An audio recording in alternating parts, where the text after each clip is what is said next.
Col valen thammaleng chian du ta itan thai koi bia thu karon tira o sak mel ton ni herlo ma se lim tha thirin thin la ya ayang ni cha ringe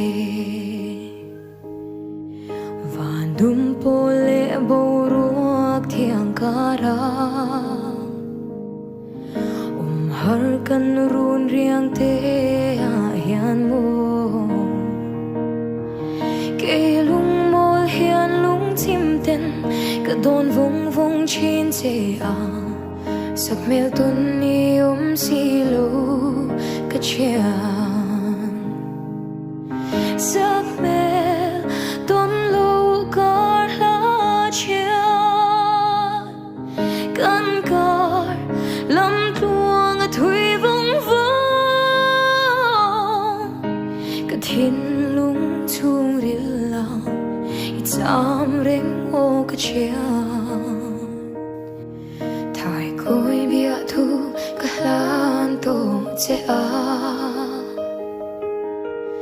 i thai koi bia thu min lan vela isak mele an ka moin lairil a fan nge